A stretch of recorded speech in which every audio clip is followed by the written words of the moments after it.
हूं कि फिर वही बात कि मुझे इंडियन डीएनए पे पूरा विश्वास, ये बहुत देर तक गलत नहीं रहता।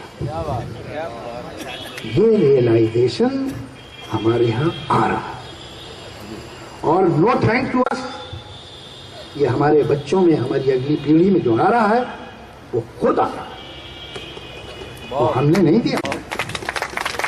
हमने तो बड़ी बेईमानी की। हमारे माँ बाप ने जो हमें दिया था, जो संस्कार हमें दिए थे, हमने समझा था कि इनमें कोई दमी नहीं है। देखो हमारा बाप सारी जिंदगी यूनिवर्सिटी में पढ़ाता रहा, किया क्या उसने? हम ज्यादा समझदार हैं, अभी तो हम पैसा कमाएंगे और हम इस होड़ में, यही जो एक कवि की लाइन है, धंधे की कुछ बात करो कुछ पैसा जोड़ो, तो उस होड़ में हमें टाइम ही नहीं था अपने बच्चों को ये सब कुछ बताने का। बच्चों का क्या दोष है?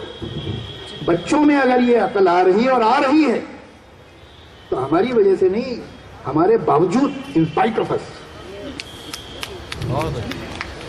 कभी कभी मैं जाता हूँ ऐसे बड़े बड़े स्कूल्स में, तो मैं उनसे पूछता हूँ, बच्चों डू यू लव इंडिया? बात बताओ, तुम्हें ना इस देश की जबानें अच्छी लगती हैं?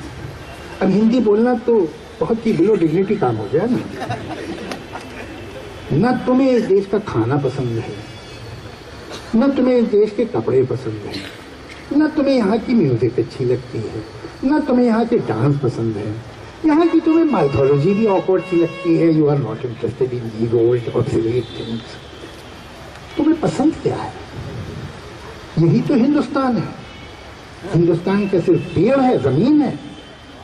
हिंदुस्तान ये सभ्यता है, ये कल्चर है, ये संस्कृति है। अगर तुम्हें यही नहीं पसंद है तो क्या कोई पेड़ पसंद है, कोई पहाड़ी पसंद है, क्या पसंद है? मगर मैं एक बात देख रहा हूं, आजकल एक चीज चली है, आप देखेंगे, ये बड़ा हेल्दी सिंबल है कि आए दिन आप सुनते होंगे लिटरेचर फेस्टिवल हो रहा है, लिट फेस्ट। ये आप सुन रहे हैं? अभी यहां भी था, टाइम्स ऑफ इंडिया वालों ने कराया था बंबई में। मैं वहां गया, मैं हैरान रह गया कि वो ज्यादातर बैठ के सुनने वाले जो थे वो यंग लोग थे।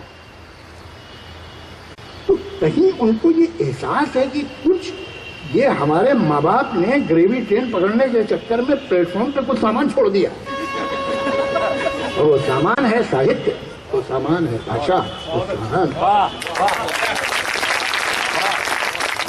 तो कहीं ये एहसास है, और अगर ये समाज में एहसास है तो फिर हिंदुस्तानी सिनेमा का भविष्य उज्ज्वल है। इसलिए कि यही तय करते हैं कि फिल्म कैसी बने। ये तो खड़ा हुआ है हाथ जोड़े फिल्म बनाने वाला, हुजूर बताइए किस बात से खुश होंगे आप? वो तो ये कह रहा है, उसकी क्या हिम्मत है कि इनकी मर्जी के खिलाफ फिल्म बनाएगा? वो तो इन्हें खुश करने के लिए भाग रहा है, जरा सा इशारा मिले बदलेंगे, और बदल रहे हैं। और इस बीच में होता क्या है कि जब आप एक खास तरह की फिल्म अप्रिशिएट करते हैं तो प्रोड्यूसर समझता है ऐसी फिल्में बनानी चाहिए, ये चल रही है। जब वो ख्याल जिनके समाज के पास शब्द नहीं, वो सपने जिनकी शक्ल उसे याद नहीं रहती लेकिन है,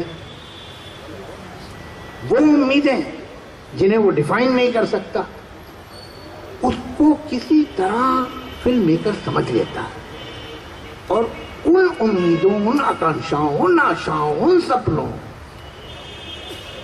उन संस्कारों की कहानी बनाता है, चरित्र बनाता है और बना के वापस देता है समाज। तो समाज कहता हाँ यही तो हम ढूंढ रहे थे।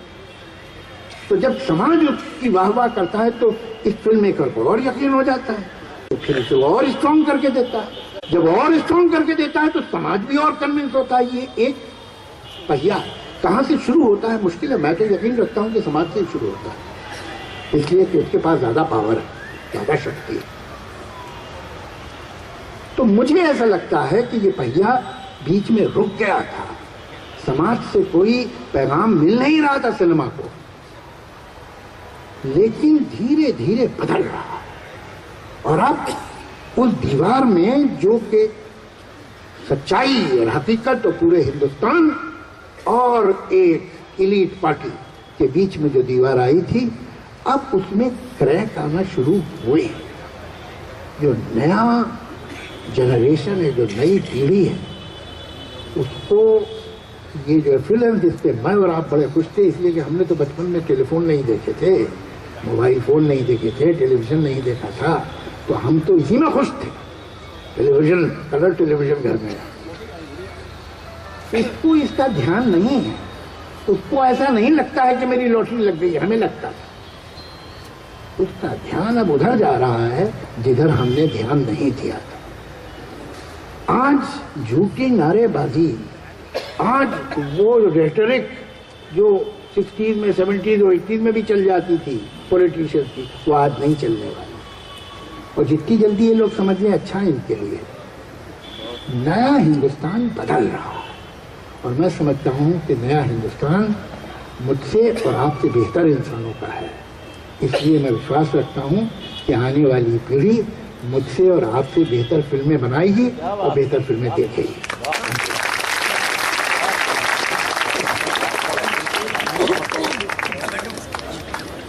बहुत बहुत शुक्रिया जावेद साहब।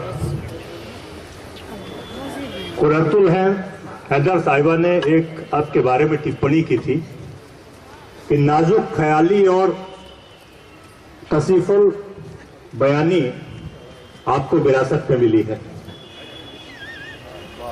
और आप सबसे अपने उसी अंदाज में जावेद साहब रूबरू थे।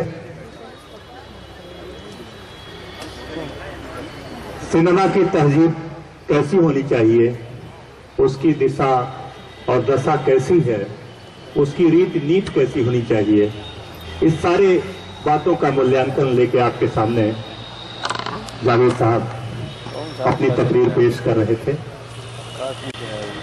अब